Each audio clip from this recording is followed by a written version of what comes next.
Okay, very good, very good, very good. No, all these formulas very good. Yeah, so you pass. So you publish your thesis. 1 year later, somebody points out that your results is wrong. Yeah, so it will work against you now. So it depends. Right. To answer your question, why there are differences when there are some examiners who doesn't mind purposive sampling and some examiners okay with purposive sampling. Sometimes to me it depends on the school of thoughts that the supervisors came from. Okay? Some supervisors may be very knowledgeable and understand that purposive sampling is also a sampling technique. It is nothing wrong with purposive sampling as long as you have chosen it correctly, not out of convenience. Okay, you can justify your choice of sampling technique. Okay? Then to me it is okay. No, it is not okay if an examiner generalize purposive sampling as easy, less than useful sampling technique. Okay? A lot of research being done using purposive sampling. That's the role of you as a student to defend. That's why it is called defense. Right? Sometimes the examiner just want to test you. No, this purposive is not good. No, I have 2 or 3 articles that says that purposive sampling should be avoided. Your result is wrong. What do you say? Yeah, so you have to defend. No, you have to defend. You have to defend why purposive sampling is the right one for your research. And that will be based on the literature. Yes. No, if you understand that, that's why students should, a good student in preparing for the Viva would estimate or would predict what will be the questions, what will be the points in your, what will be the pain points in your thesis. Now, for example, purposive sampling. So you must be ready with answers. If examiner query you about why purposive sampling, you have 1 slide for that. You may not show that during the Viva, but you have addendums, 1 set of slides, where it answers all those pain points in your thesis. Yes. One more thing, sir. I think sampling techniques, choosing of the sampling techniques depends on research design. Yes. Because mostly purposive sampling, judgmental sampling, or subjective sampling, they are within the domain of the qualitative research. And the mixed mode, the mixed mode, those that weigh more on the qualitative side. But most of these random sampling, stratified sampling, cluster sampling, mostly go under the quantitative research. Yeah. And other mixed mode that give more weight to the quantitative research. Yes. You are right. And thank you for that. But to me, it's finally how you justify it. How you justify it, how you defend it. Okay? That's why your literature review in chapter 2 is very important. In fact, I think some said that the most important chapter for PhD research is chapter 2. That is the basis for everything. Okay. Okay. All right. You stratify something and cluster something that you try to differentiate. Yes. Now, before you stratify so that you can arrive at your clusters and everything, was there any basis for that stratification itself? Or we just pick it up, yes. random? Yes. There should be reason why you certify. In my example later on, I certified my samples based on gender. Why? Because gender is one of the factors in my research question. You remember just now? Does gender influence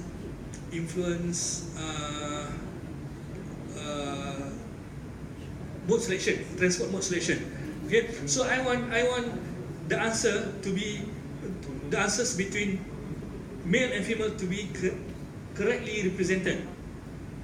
So at the end, when I say that female prefer not to cycle as compared to male, I know that that answer is accurate, valid, and reliable because females are not overrepresented or underrepresented in my samples. Okay, so I certified my, no, that's why later on you see that I certified my samples based on gender. To answer your question, your strategy on how you certify your samples and what strata that you should use, yes, is based on your research design. Okay. Before you cluster, before you certify. Okay? Yes. Still on the issue of the composite sampling. Like you rightly said, I think it has to, my own opinion is this, when you want to get your responses from experts, in quote, who can give accurate responses to your research. Yes. I think it's possible to use Yes. samples. Yes. So it's always possible. It's always possible. No, I like to tell my students many times that it doesn't matter what you use. Doesn't matter what strategy that you adopt, as long as you can justify. The problem is when you cannot justify. No, people ask, why 400? I do not know. Why not 300? I do not know. You know, where do you get the numbers? I do not know. Why do you use purposive sampling? I do not know. That's the reason when you have problems during your viva. Okay, so in my example, you have a question just now? Okay, so in my research example, I stratify my samples based on gender, because one of the research question stated that does gender influence mode selection, transport mode selection. So I didn't want one gender to overshadow the other gender. Okay, so I make sure that genders are correctly represented in my samples. So from my population of students just now, okay, out of 30,000 students, UTM students, I have identified that there are 55% female students, which constitute 16,500 students, female students, and 13,500 male, representing 45% of the population. So I have identified that I've calculated that my samples should be 269. Okay? My total samples should be 269. Okay? If I want to have 55% female and 45% male in my samples, so I should make sure that the ratio is retained in my samples. Okay? So to get my number of female respondents, so I will multiply 269 by 55%. By 55%, then it gives me 148 female respondents or female samples. The remaining 121 male students would be representing 45% of the male population in my samples. So you can see that I have retained the proportion throughout my samples, into my samples, so that no category overshadow the other category. Okay? Yes. Can this proportion can it be used as a point of effect for reliability of data? Yes. That is an answer to how reliable is your data. Okay, this is not the answer of how valid is your data yet. Okay, in research you have two questions of how reliable and how valid is your data. This is how reliable is your data, because your data is reliable because it represents the population. It represents the population. It has the right proportions. Yes. Yes. Prof, I have a question. Like in stratified sampling, was the sample population size the same in each strata, or it depends on the population per strata?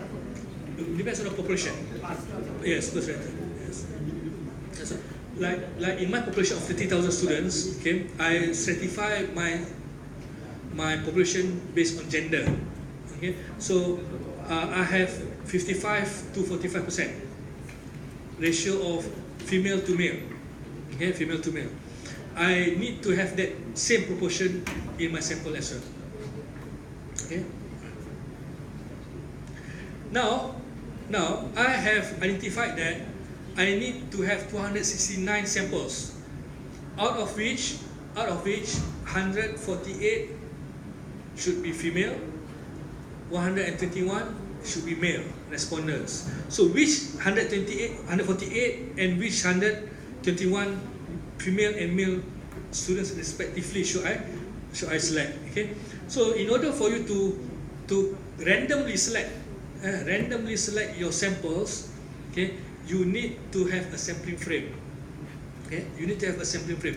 What would be the sampling frame for my research? It would be a list of all students in UTM divided by male and female. Okay, so I need to go to the chancellery, to the students affairs department, for example, and I have to ask them, give me a list of students, UTM students, active students, divided by male and female. So I have two lists. One list for female, one list for male, and numbered from 1 to the end. Okay, so each students will be numbered. Okay, and to make sure that it is randomly selected, okay, you use random number tables. Okay, you use random number tables. Okay. In our example, okay, we have to select 148 female students out of 16,000 something. Okay, 16,000. How do we apply this random number table? Actually, this random number table is available in any statistical books. In fact, you can get it also from Excel. Okay, you can use it from Excel. You can say that I have 1 to 1,060,000. Give me 1 to 9 random numbers between value of 1 to 60,000. Excel will be able to give it to you. However, if you don't have Excel in your computer, which I doubt it, you can use the random number table. Okay, the random number table. Now, this is the traditional way of using it. This is the way that I learned it. I learned when I was studying statistics. Yeah? All right. So my professor made us to use random number table. You remember the time when we still use logbook? Yeah. The younger generation did not experience that, right? We don't have calculators, right? Yes. So we same here. No, we use random number tables at the back of the statistical books. But now you have Excel. Lucky you. Okay. So 16,000, 5 digits. So we will take all the 5 digits. Okay? This is random number, so it is already random. You don't have to make it random anymore. Okay? Make it random anymore. Yes. If you make it random, it may not be random at all. Okay? First, you need to pick a starting point. Anywhere in the table. Okay? You can choose the last number, you can choose the middle one. No, it doesn't matter. But for convenience, let's say we choose the first number on the first column on the first row, which is 69913. 69913. That is the first random number. Do we have respondent number 96613 in our list? Do we have? No. Because our list we have only from number 1 to 16,000, right? Do you follow me? Yeah. Okay. So skip that number. Next one, 96267. Still we don't have because our numbers is only from 1 to 60,000. 55245 we don't have. 82995 we don't have. And if you go, the first one that you will meet is 05735. Right? If you go down, the first number would be 053735. Right? So find that student numbered 05735. That is your first respondent. That is your first respondent. Okay, find that person. Okay. Okay. Next 80572. No. Next one 4479. Yes, we have it within number 1 to 16,000. So the second respondent will be respondent number 4479. So who is that person? Okay. So that is your second respondent. You do that until you find 148 respondents in your list of female students. Okay, so you have to do that. Okay, that is the normal, traditional, legacy way. Okay, in Excel you don't have to skip all those because we'll give you random numbers between 1 to 60,000 and for how many numbers that you want. Okay, so it's easy. That is the only way to ensure randomness. Okay? But what if I don't have sampling frame? What if I don't have sampling frame? I don't have a list. Let's say my research is about pedestrianism. I want to interview people who walks. Yeah? And I don't have a list of pedestrians. Okay? Anybody can walk. Okay? So if my first respondent is 5735, so let's say I decided to survey at a bus stop. So the 5,735 walkers that come in front of me, that is my respondent. That is my respondent. That is the real random way. The real random way. Okay? Alright? But please use your logic. Please use your logic. Because the second respondent is 4479. Okay, you first choose 5735, but 4739 has passed. Okay, so please use your logic. Reorder the numbers. Reorder the numbers. Okay, so so even though 4479 is later in the list, but it is earlier in the numbers. Okay, so interview 4479 first. Okay? Right? But what if that respondent does not want to respond? 4479. Respondent number 4479 doesn't want to respond. What do you do? What do you do? Okay. The actual practice is that even though you have to have 148 samples, you should have spare numbers. You should have additional. You should have, let's say, 20 or 30 numbers additional. So if that one doesn't want to respond, take another number from your list of reserves. Don't just 4479 doesn't want to respond, I take 4480. You don't want to respond, go. Next one I ask. That is not random. Yeah. Miscalculate. Sometimes people use after you have interviewed that one. Okay, let's say 4479. The next one will be, let's say, 4470. And the difference is, let's say, 10 numbers. After you, because while you are interviewing 4479, 4486 pass away. Don't pass away. Pass, maybe pass away as well. Pass in front of you, in front of you. So you miss that 4486 respondent.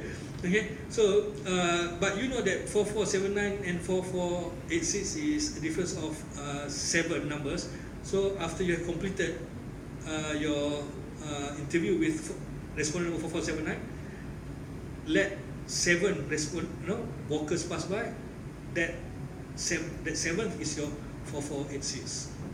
Okay. Alright. Now you have identified your target population, which is 30,000. You have calculated your sample size, which is 269.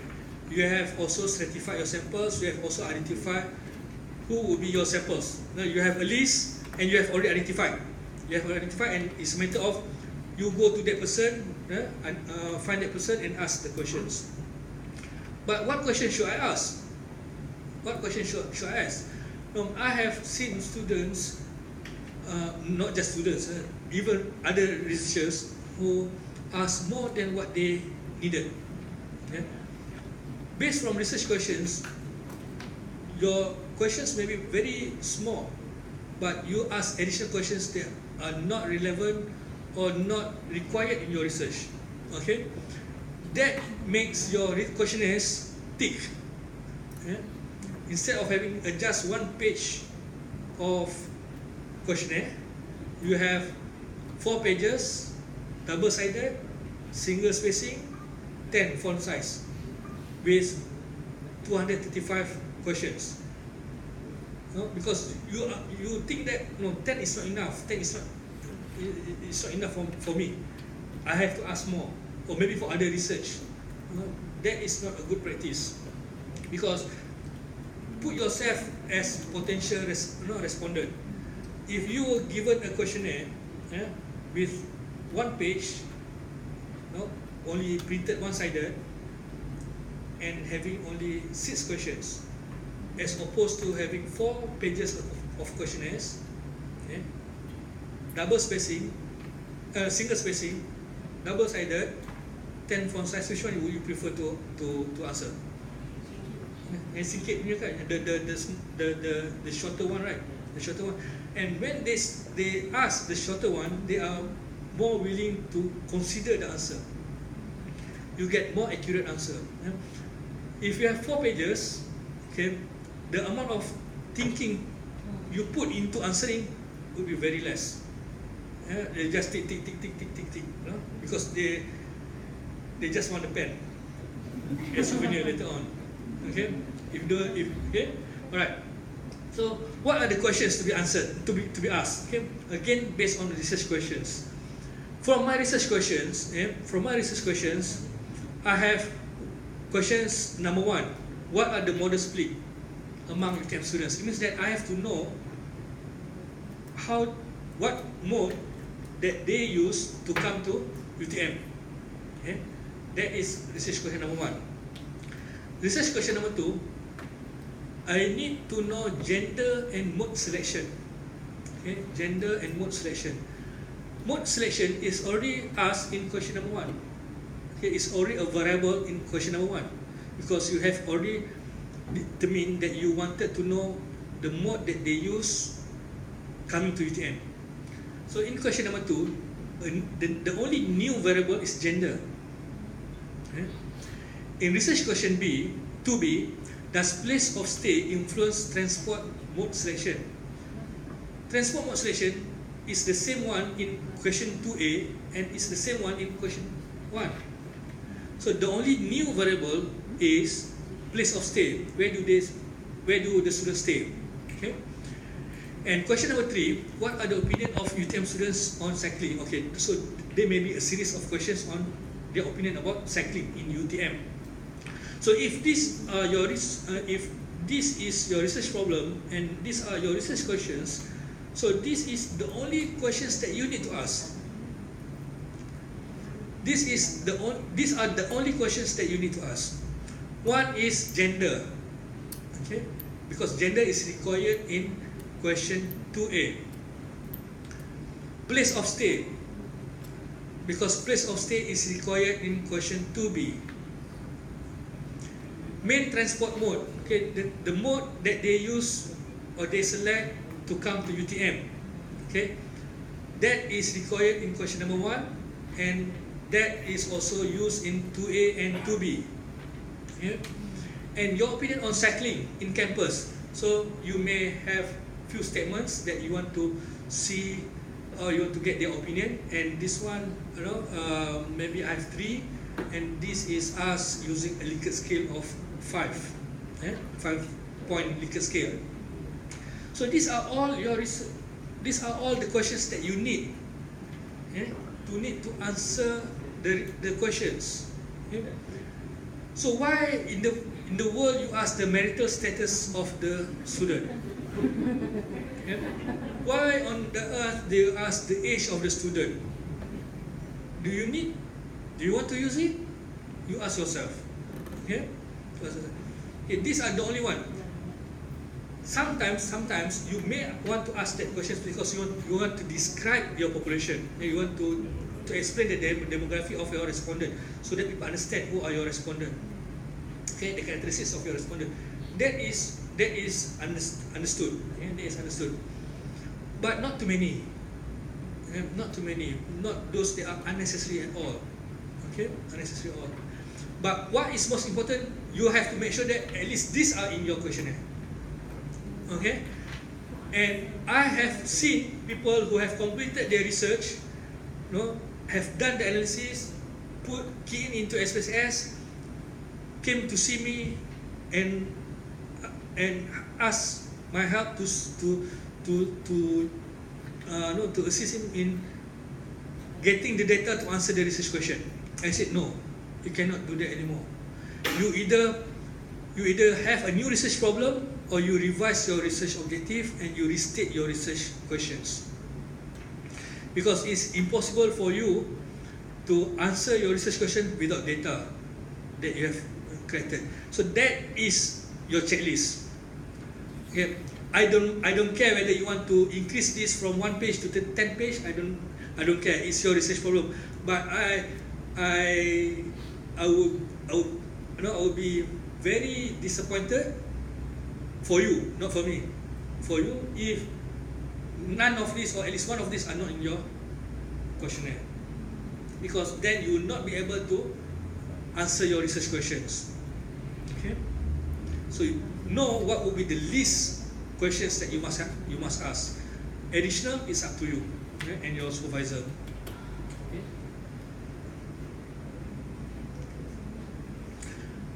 Next, how do I analyze my data? Okay, after I've designed my questionnaire, I brought my questionnaire to see the respondents, okay, and they fill out the questionnaires